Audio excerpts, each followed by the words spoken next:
যশোরের বাঘাপাড়া উপজেলায় ৫ বছরের এক শিশুকে ধর্ষণের অভিযোগে দায়ের করা মামলা তুলে নিতে বাদী পরিবারকে বিএনপির নেতাকর্মীরা হুমকি দিচ্ছেন বলে অভিযোগ পাওয়া গেছে। মামলার বাদী সম্প্রতি অভিযোগ করেছেন, ধর্ষণের ঘটনায় হওয়া মামলা এজাহার সূত্রে জানা গেছে, ১৩ সেপ্টেম্বর দুপুরে বাঘাপাড়া বারভাগ আলিয়া মাদ্রাসার পিছনে একটি বাগানে ৫ বছরের এক শিশুকে এক কিশোর ধর্ষণ করে। ঘটনার পরদিন বাঘাপাড়া থানায় ভুক্তভোগী শিশুর নানা বাদী হয়ে ধর্ষণের অভিযোগে নারী ও শিশু নির্যাতন দমন আইনে মামলা করেন। এ ঘটনার পরে থেকেই স্থানীয় বিএনপির নেতারা মামলা তুলে নিতে চাপ সৃষ্টি করেছেন বলে অভিযোগ করেছেন শিশুটির পরিবারের সদস্যরা। ওই শিশুর পরিবারের সদস্যদের অভিযোগ, আসামিপক্ষের কাছ থেকে মোটা অঙ্কের টাকা নিয়ে মামলা তুলে নিতে চাপ সৃষ্টি করেছেন উপজেলার জামদিয়া ইউনিয়ন বিএনপির যুগ্ম আহ্বায়ক মাহবুব বিশ্বাস ও স্থানীয় বিএনপি নেতা সেলিম রেজা। ধর্ষণের শিকার শিশুর স্বজনেরা জানান, কন্যা শিশুটি দীর্ঘদিন ধরে নানার বাড়িতে থাকে। ১৩ সেপ্টেম্বর দুপুরে বাড়ির কোথাও তাকে খুঁজে না পেয়ে আলিয়া মাদ্রাসার পিছনে বাগানে গিয়ে নানা বাড়ির লোকজন দেখতে পান শিশুটি রক্তাক্ত অবস্থায় পড়ে আছে।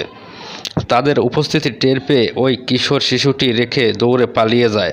পরে স্থানীয় লোকজনের সহযোগিতায় শিশুটিকে উদ্ধার করে প্রথমে বাগপাড়া উপজেলা স্বাস্থ্য কমপ্লেক্সে ও পরে যশোর জেনারেল হাসপাতালে ভর্তি করা হয়। শিশুটির স্বজনেরা জানান, অভিযুক্ত কিশোরের চাচা স্থানীয় বিএনপি নেতা। ওই কিশোরের চাচার সঙ্গে ইউনিয়ন বিএনপির যুগ্ম আহ্বায়ক মাহবুব বিশ্বাসসহ কয়েকজন নেতা যশোর জেনারেল হাসপাতালে গিয়ে কিছু টাকা নিয়ে মামলা তুলে নেওয়ার প্রস্তাব দেন। তাদের প্রস্তাবে রাজি না হওয়ায় গ্রাম ছাড়া করা হবে বলেও হুমকি দেওয়া হয়েছে। স্থানীয়ভাবে টাকার মাধ্যমে বিষয়টি সমাধান করার হুমকি দিয়ে আসছেন তারা। মামলার বাদী সাংবাদিকদের বলেন, মামলা করার পর থেকে বিএনপির নেতারা মামলা তুলে নিতে নানা ধরনের হুমকি দিচ্ছেন। আমি মামলা তুলব না, হুমকির বিষয়ে থানা সাধারণ ডায়েরি করার প্রক্রিয়া চলছে। অভিযোগের বিষয়ে জামদিয়া ইউনিয়ন বিএনপির যুগ্ম আহ্বায়ক মাহবুব বিশ্বাসের মুঠোফোনে কয়েকবার ফোন করা হলেও সেটি বন্ধ পাওয়া যায়।